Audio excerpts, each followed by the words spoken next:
Seguro que más de una vez nos hemos preguntado por qué hay días en el trabajo que nos dan un subidón de energía y otros que en cambio nos dejan, totalmente cao. Pues la clave muchas veces no está en lo que hacemos, sino en unas fuerzas invisibles que nos rodean todo el tiempo, los famosos fenómenos psicosociales. Hoy vamos a ver qué son exactamente y sobre todo cómo marcan la diferencia entre un trabajo que nos hace crecer y uno que simplemente nos agota. Y es que la respuesta a esa gran pregunta va mucho, mucho más allá del sueldo o de la lista de tareas. Es más bien un puzzle de conceptos que están todos conectados entre sí. Pero lo bueno es que, una vez que los pillas, es como si te pusieras unas gafas especiales. De repente, empiezas a ver la oficina de otra manera y a entender qué es lo que de verdad está pasando ahí dentro. Vale, pues vamos al lío. Empecemos por la base de todo. Una pregunta clave. ¿Cultura y clima de una empresa son lo mismo? Porque, a ver, se usan casi como sinónimos, pero para nada. Pensemos en el lugar de trabajo como si fuera una persona. Tendría, por un lado, una personalidad, algo profundo y estable, y por otro, un estado de ánimo, que puede cambiar de un día para otro. La cultura es justo eso, la personalidad. El ADN, el sistema operativo de la empresa. Son esas reglas no escritas, ¿sabes? Los valores que, de verdad, se respiran en el ambiente. Por ejemplo, aquí, ¿qué se premia más? ¿Ayudarse entre todos o competir a ver quién destaca? Pues eso es cultura. Es lo que de verdad importa, más allá de lo que ponga en un papel. Es el porqué de todo. Y claro, si la cultura es la personalidad, el clima es el estado de ánimo de cada día. Es, por así decirlo, el tiempo que hace en la oficina. Es esa sensación que tienes nada más entrar por la puerta. ¿Hay buen rollo o se corta la tensión con un cuchillo? ¿Los jefes son un apoyo o solo meten presión? El clima es, al final, cómo se manifiesta la cultura en el día a día. Fijaos en esta tabla, que lo resume perfectamente. La cultura, por un lado, responde a quiénes somos. Es la identidad, algo muy profundo, basado en valores. En cambio, el clima responde a qué está pasando aquí y ahora. Es mucho más tangible, se puede medir, por ejemplo con encuestas, y tiene un impacto directo en los resultados de cada día. Muy bien, ya tenemos, digamos, el escenario montado, la cultura y el clima. Ahora toca ver cómo nos afecta todo esto a nivel personal, porque al final, esa personalidad del trabajo es la que determina cómo nos sentimos y cómo actuamos cada día. Aquí entra en juego el compromiso. Pensemos en él como ese pegamento psicológico que nos une o no a una empresa. Es fundamental porque de él depende que alguien quiera quedarse a largo plazo o empiece ya a mirar ofertas en LinkedIn. Pero ojo, porque no todas las formas de quedarse son iguales, ni mucho menos. Y aquí está el meollo de la cuestión. Hay tres grandes razones para quedarse en un trabajo. Una es la afectiva, te quedas porque quieres, porque te gusta. Otra es la de continuidad, te quedas porque lo necesitas, por el sueldo, por estabilidad. Y la última es la normativa, te quedas porque sientes que debes, por lealtad. Ahora, la pregunta es obvia, ¿verdad? ¿Cuál de estas tres personas va a darlo todo en el trabajo? Pero es que todavía hay un nivel más allá del compromiso, y ese es el famoso engagement. Esto ya no es solo estar en la empresa, es ser de la empresa, con energía, con ganas. Es la diferencia entre ir de copiloto y ser quien conduce con toda la pasión. Es esa chispa que te hace sentir totalmente metido en lo que haces, súper motivado. Y el engagement se sostiene sobre tres pilares. El primero es el vigor, o sea, tener la batería a tope, tener energía y aguante mental. El segundo, la dedicación, que es sentir que tu trabajo tiene sentido, te llena de orgullo, te entusiasma. Y el tercero es la absorción, que es ese estado de flow cuando estás a lo tuyo, tan concentrado que las horas vuelan. Cuando tienes las tres cosas, ¡boom! Eso es engagement en estado puro. Claro. Y todo esto, lo bueno y lo malo, no se queda en la oficina, ni de bruma.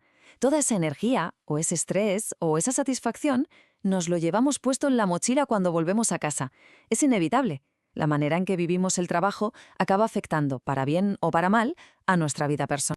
Y aquí tenemos las dos caras de la moneda. Por un lado está el conflicto trabajo-familia. Esto pasa cuando las exigencias del trabajo son tan grandes que chocan con la vida personal, generando un montón de estrés. Pero por otro lado, puede pasar justo lo contrario, el enriquecimiento. Ocurre cuando lo que vives en el trabajo, un logro, aprender algo nuevo, te da energía y mejora tu vida fuera de él. O sea, los dos mundos pueden ser enemigos o los mejores aliados. Pero claro, ¿y qué pasa cuando la cultura es tóxica y el clima es irrespirable? Pues que todo se da la vuelta. Entramos en una espiral negativa que puede ser, devastadora, tanto para las personas como para la propia empresa. El primer fantasma que aparece es la adicción al trabajo, el workaholism. Y ojo, que esto no tiene nada que ver con ser alguien muy trabajador. Quedarse hasta tarde para sacar un proyecto importante es una cosa, El workaholism es otra liga. Es una necesidad interna, casi una obsesión, de trabajar sin parar, incluso cuando no hace falta. Es una incapacidad total para desconectar, que al final te quema por dentro. Luego tenemos algo todavía más oscuro, el mobbing o acoso laboral. Y esto es muy serio, no hablamos de un roce o una discusión puntual.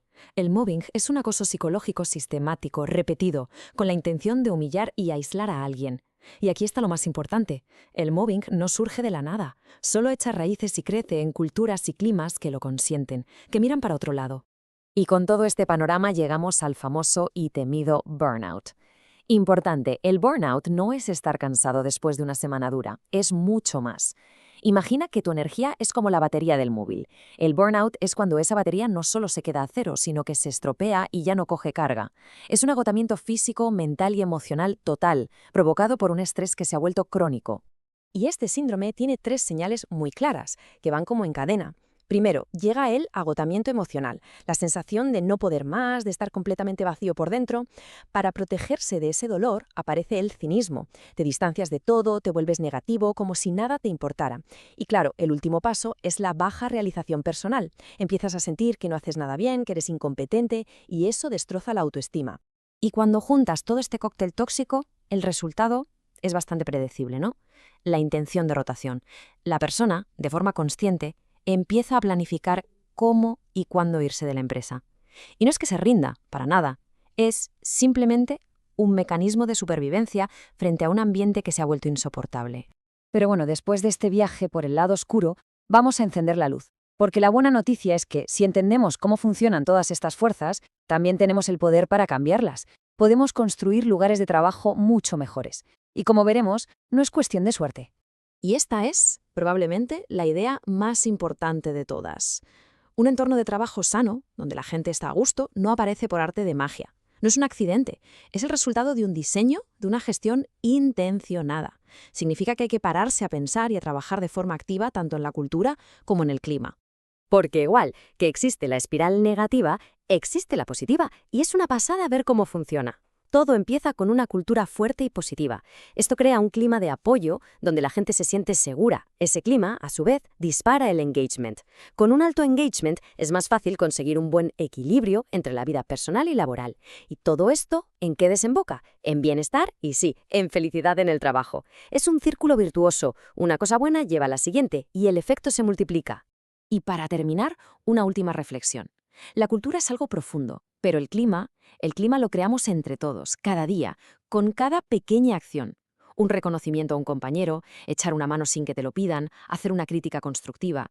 Cada uno de esos gestos es una pequeña onda que puede cambiar el tiempo de toda la oficina. Así que la pregunta final es para cada uno. ¿Qué pequeña onda podrías empezar a crear mañana para mejorar el clima de tu lugar de trabajo? Gracias por habernos acompañado en este análisis.